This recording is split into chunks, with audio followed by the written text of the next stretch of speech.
안녕하세요, 여러분. 이제 1번부터 풀어보겠습니다. 원가법에 의한 계산 문제는 정액법인지 정률법인지부터 먼저 확인하시는 게 포인트예요. 근데 지금 봤더니 원가법에 의한 대상 물건의 기준 시점에 기준 시점은 별다른 얘기가 없으면 가격 조사를 완료한 날, 조사된 자료를 가지고 평가된 가격이란 얘기를 했죠. 그래서 가격 조사를 완료한 날이었어요. 감가 수정액을 구해보래요. 그럼 감가 수정액은 달아 없어진 금액인 거죠. 그럼 달아 없어지는 건 경과 내용 연수를 알면 될 거예요. 그때 준공 시점이 2016년이랍니다. 얘를 만든 시점이라고 얘기할 수도 있죠. 기준 시점은 2021년이에요. 그럼 경과가 몇 년 지났죠? 5년이 경과된 거죠. 그때 기준 시점의 재조달원가는 2억이래요. 2억. 경제년수, 전체 경제년수는 50년이랍니다. 그리고 감가 수정 방법은 정액법이래요. 정액법. 그럼 정액법은 정해진 액수로 까는 거죠. 내용연수 만료 시 잔존가치율이 10%랍니다. 그럼 이 부분에서 중요한 건 정액법은 정해진 액수를 구하는 게 중요한 포인트인데 전체 삼각할 금액을 전체 내용연수로 나눠주는 거예요. 따라해 보실까요? 전체를 전체로 나눈다. 그때 전체 내용연수로 나눠주는데 이때 전체 상가액은 재조달원가가 무조건 전체 상가액이 됐던 게 아니죠. 잔존가치가 있다면 그만큼 빼고 달아 없어진 거잖아요. 잔존가치만큼은 달아 없어지지 않으니까. 주의해 두세요. 그래서 재조달원가에서 뭘 빼줘요? 잔존가치를 빼고 구하는 거죠. 그리고 전체 내용연수는 경과 내용연수에 잔존 내용연수를 더하게 돼 있습니다. 꼭 주의해 두셔야 돼요. 문제에서 잔존 내용연수가 48년이다, 47년이다 이렇게 주어졌을 때 걔로 바로 나누시면 절대로 안 되는 거죠. 그게 포인트예요. 그래서 이 둘을 더해서 구하게 돼 있습니다. 그럼 들어가 볼까요? 지금 잔존가치율이 10%래요. 그럼 전체 100%에서 10% 빼죠? 그러면 전체 90%를, 전체 상각의 90% 비율을 이제 전체 내용연수 몇 년에 걸쳐서 50년에 걸쳐서 까니까 해마다 까야 될 비율은 1.8%씩 달아 없어지겠죠. 됐나요? 정액법에 의해서 풀 때 이렇게 계산하는 게 훨씬 쉬워요. 그럼 해마다 1.8%씩 달아 없어지면 되는 건데 몇 년 지났죠? 5년이 지난 거예요. 그럼 얘는 9%가 달아 없어지는 건가요? 전체 경과 내용의 수가 지금 경과 내용의 수는 5년이니까 1.8%씩 5년이 달아 없어지면 전체 9%가 달아 없어졌겠죠. 전체 재조달원가가 2억이죠? 그럼 2억을 9에다 곱하는 거예요. 곱해주시면 됩니다. 근데 절대로 빵빵빵을 두들길 필요가 없죠. 2 곱하기 9를 해주시면 돼요. 그럼 18이 나옵니다. 18로 나와 있는 건 하나밖에 없잖아요. 그러니까 답은 2번이 답이 되겠죠. 이해되셨어요? 이렇게 문제를 풀어주시면 됩니다. 자, 이제 2번 볼게요. 원가법에 의한 대상 물건의 적산가액을 구해보랍니다. 그러면 제일 먼저 얘가 무슨 법인지부터 판단하는 게 중요해요. 적산가액은 남아있는 거잖아요. 그럼 잔존 내용연수 부분의 퍼센트를 계산하셔서 기준 시점에 재조달원가에 곱해주시면 되는 거예요. 그때 신축 시점, 신축에 의한 사용 승인 시점, 얘가 만든 시점이죠, 결국은. 2019년이래요. 기준 시점은 2021년입니다. 경과 몇 년이죠? 2년이죠, 여러분. 그 다음 사용 승인 시점에 신축 공사비를 4억으로 줬어요. 얘 기준 시점에 재조달원가가 아닙니다. 만든 시점에 조달원가인 거죠. 그럼 이 4억에 공사비 상승률을 반영해줘야 되는데 얘는 매년 전년 대비 5%씩 상승한대요. 자, 여러분 마르고달토록 했습니다. 5% 상승면 105%가 되는 거잖아요. 그럼 5% 상승한 금액 미래가치를 계산하려면 우리는 1.05를 곱했던 거죠. 기억나세요? 그런데 이때 중요한 건 매년 5%씩 상승이니까 얘는 2년 경과됐으니까 105% 두 번을 해줘야 되겠죠. 되셨어요? 1.05를 두 번 곱해주시는 거예요. 4에다가 4억에. 그 다음 감가수정 방법이 정액법이랍니다. 그럼 정액법에 의해서 몇 퍼센트씩 해마다 까나가는지를 계산하면 되는데 이때 잔존가치가 없어요. 그럼 전체 100%를 몇 년에 걸쳐서 50년에 걸쳐서 까니까 해마다 2%씩 까겠죠. 몇 년 지났죠? 2년 지났죠. 그러니까 이제 남은 연수는 48년이잖아요, 여러분. 되셨죠? 그럼 얘는 전체 96%만큼이 남아있겠죠. 2%에 2년 동안 깠으니까 4%가 달아 없어졌어요, 전체. 그럼 96%가 남았죠? 고로 우리는 이 문제 계산할 때 4 곱하기 1.05. 왜 제가 4억 빵빵빵 8번 안 두들기는지 아시죠, 여러분? 이제 4 곱하기 1.05 곱하기 1.05. 여기까지가 뭐죠, 여러분? 기준 시점 2021년도에 제 조달원가인 거죠. 곱하기 얼마 남았다? 96%. 0.96 해주시면 얘가 수치가 4.2336이 나옵니다. 이 배열로 돼 있는 건 5번밖에 없잖아요. 답이 5번이에요. 3번.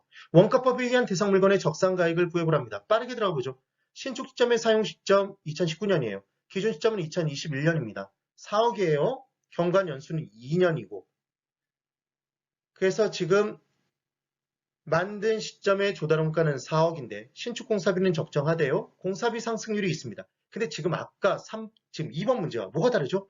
얘는 기간 중에 5% 상승이죠. 2년 기간 중에 5% 상승이에요. 그럼 105%만 한 번 해주면 되잖아요. 아까는 매년 5% 상승이니까 105% 두 번 곱했다고요. 그러니까 얘는 1.05를 한 번만 곱해주시면 된다. 이게 포인트예요. 이게 다르죠. 그리고 지금 정액법에 의해서 까는데 잔존가치율이 20%로 존재해요. 지금. 그럼 100%에서 20%뺀 80%를 50년에 걸쳐서 까니까 해마다의 상각률은 1.2%죠. 1.6%. 1.6%. 그럼 1.6% 곱하기 2를 하면 얼마죠? 3.2%만큼 달아 없어진 거죠. 그럼 전체 100%에서 3.2%만큼이 달아 없어졌으면 얼마가 남았죠, 여러분? 96.8%가 남겠죠. 되셨나요? 그래서 4 곱하기 1.05 곱하기 0.968을 곱해주시면 이제 수치가 4.0656이 나오죠. 이 숫자 배열로 되어 있는 건 4번밖에 없죠. 이렇게 문제를 풀어주시는 겁니다. 4번. 다음 건물의 제곱미터당 재조달원가를 구해보래요. 이때 20년 전 준공된 5층 건물이랍니다. 연면적이 1450제곱미터예요. 그때 연면적을 기억하는 거지 대지면적을 기억하실 필요가 없죠. 건물 연면적으로 들어가 줘야 됩니다. 준공 당시에 공사비 내역을 쫙 줘요. 직접 공사비, 간접 공사비 더하고 개발업자의 이윤까지 더해야 이게 바로 전체 공사비가 되는 거죠.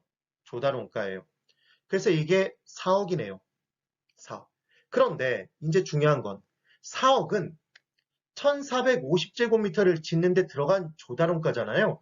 그럼 4억을 1450으로 나눠야 되겠죠. 근데 저는 000을 두들기지 않아요. 그냥 숫자 배열만 알면 되니까. 4 나누기 1450도 두들기지 않고 145를 두들깁니다. 그냥. 그래놓고 건축비 지수가 20년 전의 건축비 지수 항상 처음 준공 시점의 건축비 지수 100 잡았을 때 기준 시점의 건축비 지수가 125다. 120이다. 145다. 지금 145죠? 그럼 1.45가 되는 거죠. 우리가 알고 싶은 건 기준 시점이니까. 145 나누기 100이잖아요. 사실은.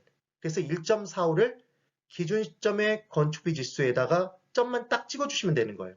곱하기 1.45를 해주시면 되네요. 그러면 145 나누기 145 곱하기니까 그냥 4가 그대로 유지가 되겠죠. 0.04가 나올 거예요. 4의 숫자 배열로 되어 있는 건 4번밖에 없죠. 4번이네요. 이렇게 문제를 풀어주시면 돼요. 자, 이제 5번 다시 한번 풀어볼까요? A 건물의 제곱미터당 재조달원가를 구해보랍니다. 대지 면적 안 쓴다고 그랬죠? 연면적 1250이에요. 직접 공사비, 간접 공사비, 개발업자 이윤도 도급인 입장에서, 짓는 사람 입장에서는 비용이었죠.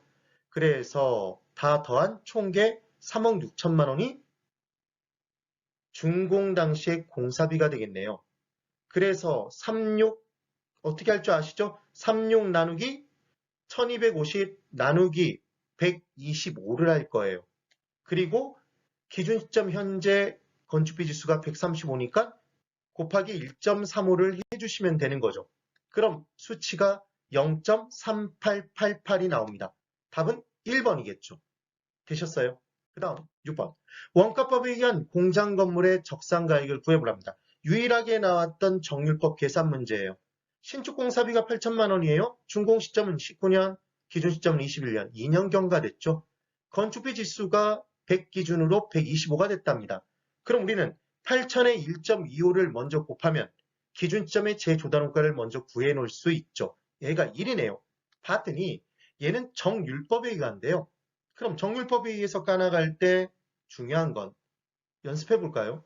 정률 10%씩 가면 해마다 10%씩 가면 해마다 전년 대비 90%가 남는 거죠. 그래서 전년 대비 잔가율은 90%가 돼요. 그래서 첫 해는 100%에 90%가 남으니까 90%가 되고 이게 1차년도의 적산가액. 그럼 두 번째는 90%에 90%가 남으니까 81%가 되겠죠. 이게 2차년도의 적산가액이에요. 그럼 정률이 20%면 얘는 해마다 전년 대비 80%가 남겠죠. 그럼 첫 해는 100%에 80%니까 80%, 두 번째는 80%에 80%니까 64%가 남을 거예요. 그래서 지금 전년 대비 단가율을 봤더니 얘가 80%니까 두 해가 지났으니까 80%에 80% 0.64를 그래서 곱해준 거죠. 그럼 0.64의 배열인 건 4번이네요. 6,400만 원.